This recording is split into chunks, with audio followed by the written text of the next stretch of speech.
ভালো আছেন দাদা ভাইরা? পুরনো যুগের মানুষ যারা আছে, মহিলারা বলতো একসময়, তাদের মুখে শুনতাম, ওই হাত বান্ধিবা, পা বান্ধিবা, মন বান্ধিবা কীভাবে? জামাত শিবির রাজাকার, জামাত শিবির রাজাকার, ওদের উপরে হামলা আক্রমণ। এই যে গত কালকে পরশু নোয়াখালীতে মসজিদের ভিতরে যেই ঘটনাগুলো হয়েছে, এখানে ওরা কোনো জঙ্গি মিটিং করতেছে না, যতটুকু নিউজের মাধ্যমে জানলাম। 40 দিন জামাতের সহিত নামাজ পড়ছে যারা, তাদেরকে একটা সম্বর্ধনা বা পুরস্কার বিতরণের কোনো একটা কাজ করতেছে, এর ভিতরে হামলা, অতর্কিত হামলা। এবং আজকে একটা নিউজে দেখলাম, বাজে করে শিবিরের নেতাকর্মীরা কোথায় জানি যাইতেছে, আন্দোলন করে আসতেছে না যাইতেছে, গাড়ির উপরে অতর্ক হামলা, গাড়ি গ্লাস ভাঙিয়ে ফেলছে। তো এগুলো করে কী লাভ ভাই? আপনাদের কোনো লাভ হইতেছে? ক্ষতি ছাড়া। আমাদের মনে হইতেছে না যে আপনাদের কোনো লাভ হইতেছে, ক্ষতি ছাড়া।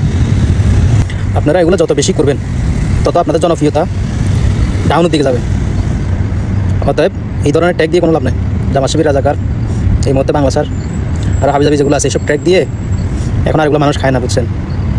আপনাদের জনপ্রিয়তা বাড়াতে হলে সেবামূলক কাজ করেন, আপনাদের জনপ্রিয়তা দেখবেন যে রাতারাতি বেড়ে যাবে। এইসব ট্যাগ দিয়ে অনেক সময় হয়েছে, অশিক্ষিত আসছিল যখন মানুষ, মূর্খ আসছিল তখন এগুলো খাইছে, এখন আর এগুলো খাবে না, এখন আর এগুলো খাবে না ভাইয়া। আপনাদের এসব ট্যাগ এখন আর খাবে না। মানুষ এখন কিছুটা হলেও শিক্ষিত, দেশ জাতি, এই ধরনের ট্যাগ এখন আর চলবে না। দয়া করে ভাইয়া আপনারা এই ধরনের ট্যাগ দিয়ে না, কোনো লাভ হবে না। দিন দিন আপনাদের জনপ্রিয়তা ডাউনের দিকে যাবে, আর আপনাদের ডাউনের দিকে যাবে আর ওদের উপরের দিকে যাবে। সো সাবধান, আপনারা জনপ্রিয়তাটা ডাউনে যাবে তো মানুষ ব্যালটের মাধ্যমে আপনাদেরকে জবাব দিবে।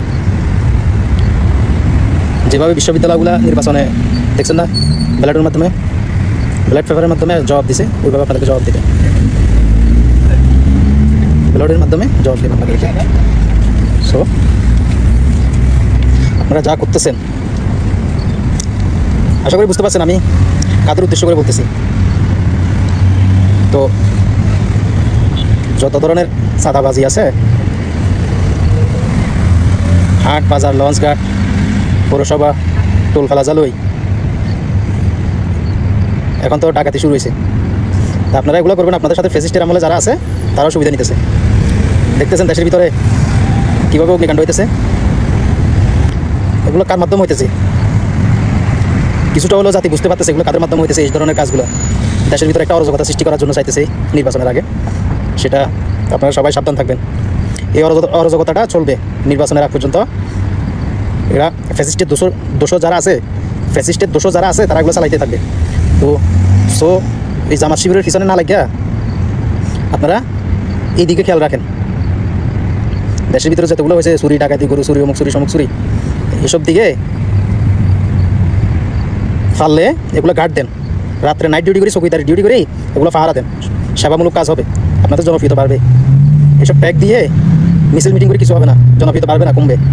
কথাটা মাথায় রাখিয়েন।